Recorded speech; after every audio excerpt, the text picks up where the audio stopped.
1, 2, 3, action.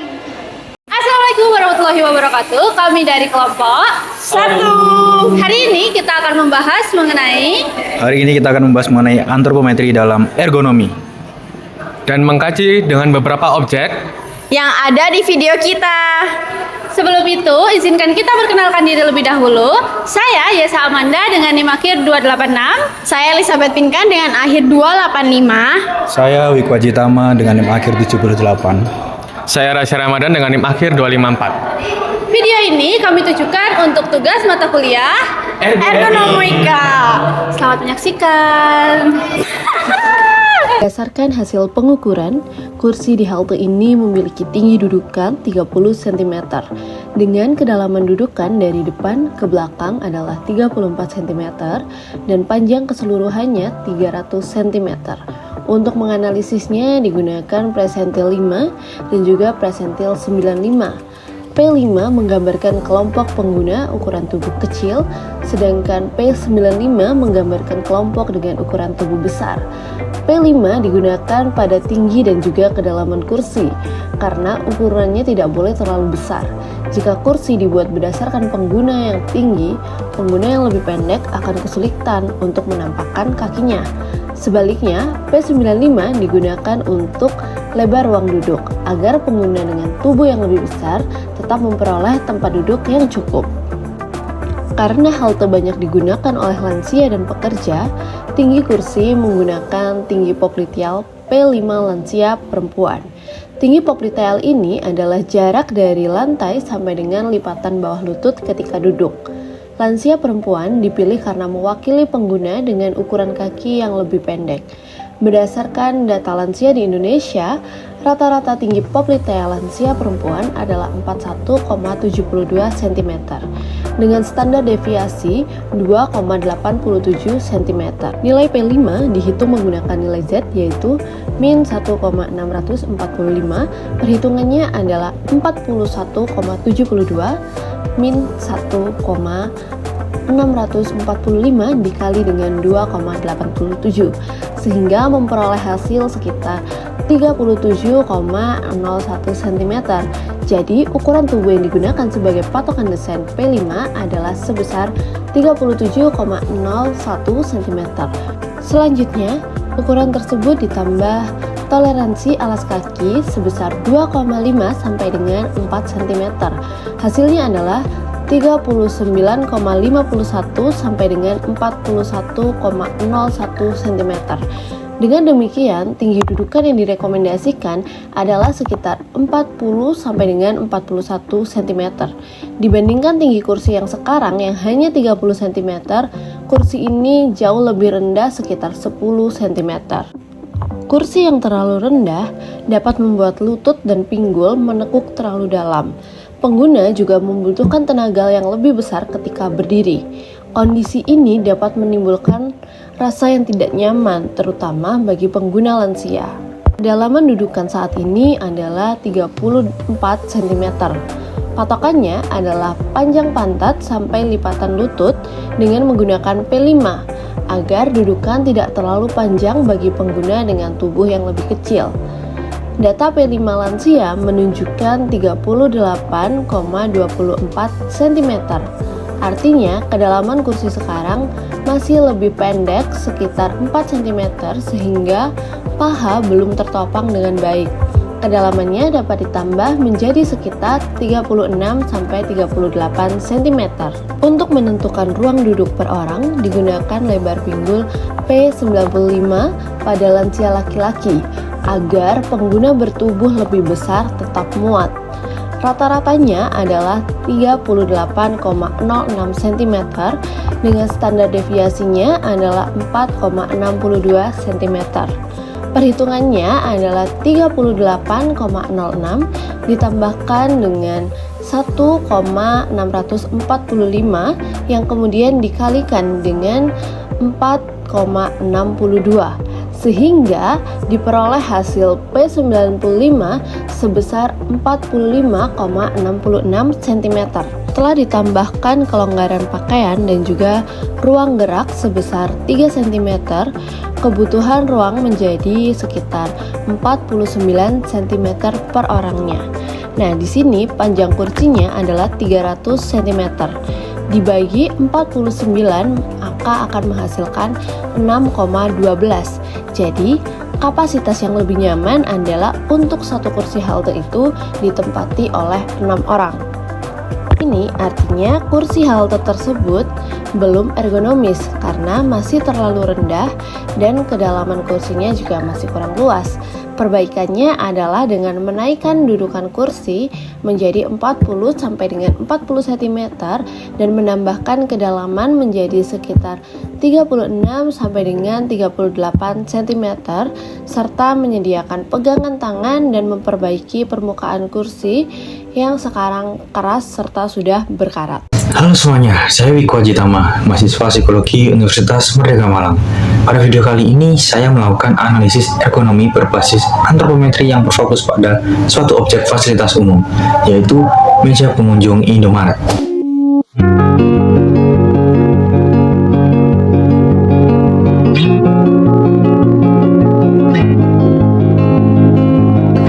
Observasi dilakukan pada tanggal 19 Juli jam 6 sore, tepatnya di Indomaret Puncak Dieng Eksklusif. Meja ini difungsikan untuk area makan, minum, hingga tempat mengerjakan tugas bagi pelanggan. Mari kita bedah apakah ukurannya sudah ergonomis. Secara teoritis, menentukan tinggi meja kerja yang ideal dihitung menggunakan acuan. Tinggi siku duduk ditambahi dengan tinggi politet. Jika kita menghitung target persentil ke P50 atau rata-rata populasi Indonesia, tinggi meja ideal sama dengan P50 plus P50 tinggi siku duduk dengan rata-rata tinggi politet 40 cm dan tinggi siku duduk 27 cm. Didapatkan dengan perhitungan tinggi meja ideal sama dengan 40 cm ditambah 27 cm sama dengan 67 cm. Namun, hasil pengukuran fisik pada meja Indomaret adalah 75 cm. Artinya, terdapat selisih berlebih sebesar 8 cm dari angka P50 ideal yang memaksa bahu pengguna terangkat atau shoulder elevation. Berikutnya mengenai ruang kaki atau leg clearance. Untuk merancang ruang kaki di bawah meja, prinsip ergonomi mewajibkan kita menggunakan persentil ke-95 atau P95, yaitu ukuran populasi bertubuh paling besar atau tinggi, agar semua orang dari skala kecil hingga besar tetap muat. Rumus kebutuhan ruang tinggi lutut di bawah meja adalah kebutuhan tinggi lutut sama dengan P95 tinggi lutut plus kelonggaran pakaian atau sepatu. Dengan P95 tinggi lutut orang Indonesia sebesar 54 cm. Kebutuhan sama dengan 54 cm plus 5 cm sama dengan 59 cm. Ruang kosong di bawah meja Indomaret memiliki tinggi 65 cm, sehingga secara vertikal sudah memenuhi standar P95. Namun, pembatas tiang di bagian dalam menghambat kedalaman kaki persentil P95. Berdasarkan analisis antropometri menggunakan prinsip persentil tersebut, berikut rekomendasi perbaikan desain untuk meja Indomaret. Versi tinggi meja P50. Menurunkan tinggi meja dari 75 cm menjadi 67 hingga 68 cm berdasarkan nilai P50. Gabungan tinggi poktail dan tinggi siku duduk. Angka ini akan menghilangkan posisi elevasi bahu dan mencegah bawahan otot trapezius. Yang kedua, perluas kedalaman permukaan atau P5. Menambahkan kedalaman meja dalam 40 dari 40 cm menjadi 50 sampai 60 cm dengan mengacu pada P5, jangkauan tangan ke depan. Hal ini memberikan jarak pandang mata yang aman ke layar laptop tanpa memaksa penggunaan membungkuk. Yang ketiga, optimalisasi ruang kaki atau P95. Memindahkan atau mendesain ulang tiang penjaga di bawah meja agar kedalaman leg clearance memenuhi nilai P95. Dengan begitu, penggunaan bertubuh tinggi tidak perlu duduk membungkuk atau miringkan kaki. Kesimpulannya, merancang fasilitas umum berbasis persentil antropometri sangat penting untuk memastikan kenyamanan, keamanan, serta efisiensi bagi seluruh rentang populasi pengunjung Indomaret. Sekian analisis observasi antropometri dari saya. Terima kasih sudah menonton. Baik, halo semuanya. Kali ini kita akan bahas cara mengevaluasi apakah sebuah meja belajar sudah ergonomis atau belum. Dengan menggunakan rumus praktis antropometri, kita akan langsung menghitung dengan studi kasus nyata. Jadi di sini kita mempunyai satu meja belajar dengan ukuran panjang 106,5 cm, lebar 45,5 cm, dan tinggi cuma 15 cm. Nah, kita akan cek satu persatu apakah ukuran ini sudah pas untuk tubuh orang dewasa Indonesia atau belum. Baik, kita akan masuk ke bagian yang paling penting, yakni mengukur tinggi meja. Untuk menentukan tinggi meja yang ideal, kita menggabungkan dua ukuran tubuh, yakni tinggi dari lantai kelipatan lutut saat duduk dan juga tinggi siku duduk, yaitu jarak dari atas duduk sampai siku. Kalau kita jumlahkan keduanya dengan asumsi tinggi popliteal rata-rata 40 cm dan tinggi siku duduk 24 cm, hasilnya adalah 64 cm, ditambah sedikit toleransi kenyamanan. Idealnya tinggi meja itu sekitar 65-67 cm. Sekarang jika dibandingkan dengan meja yang kita hitung yang tingginya hanya 15 cm, selisihnya begitu jauh, sekitar 50 cm lebih rendah dari yang seharusnya. Kita juga harus memberikan cek untuk ruang kaki di bawah meja menggunakan rumus persentil 95 dengan tinggi lutut duduk rata-rata 50 cm dan standar deviasi 3 cm, dan 50 ditambah 1,645 dikali 3 sama dengan 50 ditambah 4,935 menghasilkan 54,9 cm. Artinya, ruang kosong di bawah meja itu minimal harus 54,9 cm agar lutut hampir semua orang dewasa muat tanpa terbentur. Sedangkan meja yang kita ukur hanya setinggi 15 cm. Jadi ruang untuk kaki jelas jauh dari kata cukup. Kesimpulannya, dari sisi tinggi meja ini sangat tidak ergonomis kalau dipakai orang dewasa duduk normal. Mereka harus membungkuk parah untuk bisa menulis atau membaca di atasnya. Untuk selanjutnya kita akan melakukan cek kepada lebar atau kedalaman meja, yang dimana kasus kita ini meja ini memiliki 45,5 cm lebar meja. Untuk ini kita akan memakai data panjang lengan bawah dengan rata-rata 44 cm dan standar deviasi 3 cm. Kita akan menghitung dengan persentilnya 95. 44 jika ditambahkan dengan 1,645 dikali 3 sama dengan 48,9 cm. Dan meja yang kita miliki adalah 45,5 cm. Sedikit di bawah angka dari ideal 48,9 cm, tapi masih di atas rata-rata populasi. Jadi kesimpulannya, untuk lebar statusnya masih dalam kategori pas, karena cukup untuk menulis dengan satu buku, tapi mungkin agak sempit kalau dipakai dengan laptop dan juga buku catatan sekaligus. Baik, yang selanjutnya kita akan melakukan cek pada panjang meja. Di sini kita sudah memiliki panjang meja sepanjang 106,5 cm. Jika kita melakukan perbandingan dengan lebar bahu rata-rata orang dewasa 42 cm dengan standar deviasi 3 cm dan juga persentil 95. 42 ditambah 1,645 dikali 3 sama dengan 46,95 cm. Jadi untuk kenyamanan satu orang bekerja di meja biasanya dibutuhkan ruang minimal 80-90 cm supaya ada tempat untuk siku bergerak dan barang-barang di atas meja. Nah, meja yang kita gunakan ini sudah memiliki panjang 106,5 cm. Bisa dibilang meja ini jauh di atas kebutuhan minimum itu. Jadi untuk panjang meja sendiri ini sudah sangat ergonomis atau memenuhi standar, bahkan lebih dari cukup. Baik, jadi kesimpulannya, meja ini belum bisa dikatakan ergonomis karena memiliki penyebab utama yakni tingginya hanya 15 cm. Jika dipakai orang dewasa dengan kursi biasa, ini akan membuat mereka harus membungkuk secara ekstrim dan dalam jangka panjang bisa memicu adanya nyeri punggung, leher, sampai ke bahu.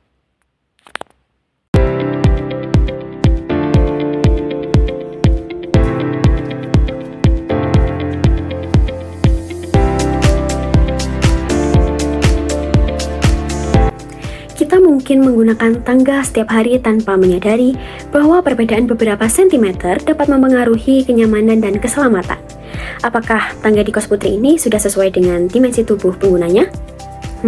Mari kita kaji. Objek observasi dalam tugas ini adalah tangga pada sebuah kos putri. Tangga ini merupakan akses utama bagi penghuni untuk berpindah antar lantai dan digunakan setiap hari, termasuk ketika membawa tas, pakaian, makanan, maupun barang pribadi. Analisis dilakukan dengan pendekatan antropometri, yaitu penggunaan ukuran tubuh manusia sebagai dasar penilaian dan perancangan fasilitas. Dimensi tubuh pengguna yang diamati meliputi panjang telapak kaki dan lebar bahu. Dari hasil pengukuran sederhana, diperoleh rata-rata panjang telapak kaki sebesar 24 cm dan lebar bahu sekitar 42 cm. Berdasarkan pengukuran langsung, tinggi setiap anak tangga adalah 22 cm. Kedalaman pijakan pada bagian yang diukur adalah 30 cm dan lebar jalur tangga sebesar 78 cm. Tangga ini terdiri atas 13 anak tangga dan memiliki beberapa pijakan berbentuk kipas pada bagian belokan. Pada awal observasi, kedalaman pijakan diduga terlalu pendek dibandingkan panjang kaki pengguna. Namun, hasil pengukuran menunjukkan bahwa kedalaman pijakan sebesar 30 cm justru lebih panjang 6 cm daripada rata-rata panjang telapak kaki pengguna yang sebesar 24 cm. Jika dihitung, kedalaman pijakan mampu menyediakan ruang sebesar 125% dari rata-rata panjang telapak kaki. Jadi, pada bagian yang memiliki kedalaman penuh, telapak kaki masih dapat ditopang dengan cukup baik.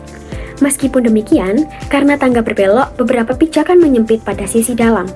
Ketidakseragaman ini dapat memperkecil bidang tumpuk kaki dan meningkatkan kemungkinan salah pijak ketika pengguna mengambil jalur terlalu dekat dengan bagian dalam. Permasalahan yang lebih menonjol ditemukan pada tinggi anak tangga Riser sebesar 22 cm. Berada pada batas atas ukuran tangga privat dan dapat membuat pengguna mengangkat kaki lebih tinggi pada setiap langkahnya. Untuk menilai proporsi tangga, digunakan rumus 2 kali tinggi anak tangga ditambah kedalaman pijakan. Hasilnya adalah 74 cm. Nilai ini lebih besar daripada ukuran langkah nyaman yang umumnya diarahkan mendekati 63 cm. Artinya, hubungan antara tinggi dan kedalaman tangga belum proporsional. Kedalaman pijakannya cukup, tetapi risernya terlalu tinggi sehingga pola langkah terasa lebih berat.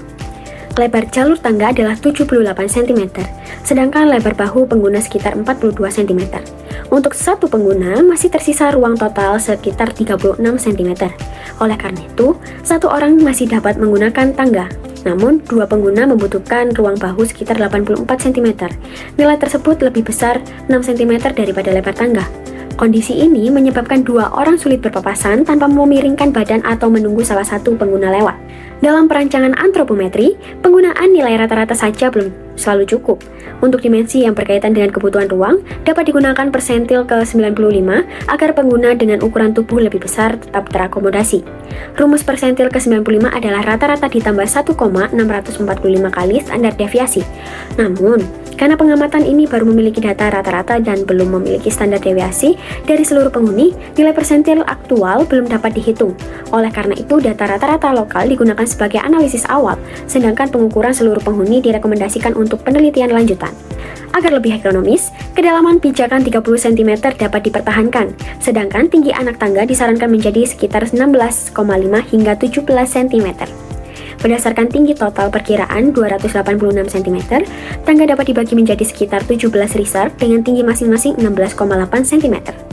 Selain itu, lebar tangga sebaiknya ditingkatkan menjadi sekitar 90 cm apabila kondisi ruang memungkinkan. Pijakan pada area belokan perlu memiliki jalur berjalan yang lebih seragam. Permukaan perlu dilengkapi bahan anti-selip dan pegangan tangga harus mudah dijangkau serta kokoh. Berdasarkan hasil observasi, kedalaman pijakan 30 cm sebenarnya telah cukup untuk menampung rata-rata panjang telapak kaki penghuni kos sebesar 24 cm. Namun, tangga belum sepenuhnya ergonomis karena tinggi anak tangga mencapai 22 cm. Nilai proporsi 2 riser ditambah cuit mencapai 74 cm. Lebar tangga hanya 78 cm dan pijakan pada area belokan menyempit di bagian dalam. Kondisi tersebut dapat meningkatkan kebutuhan tenaga, mengurangi kestabilan, menyulitkan pengguna ketika berpapasan, dan meningkatkan resiko salah pijak. Dengan penyesuaian tinggi anak tangga, keseragaman pijakan, lebar jalur, serta penambahan lapisan anti-selip, tangga dapat menjadi lebih nyaman dan aman bagi penghuni kos. Nah, ergonomi tidak hanya membahas apakah fasilitas dapat digunakan, tetapi juga apakah fasilitas tersebut sesuai dengan karakteristik manusia yang digunakannya.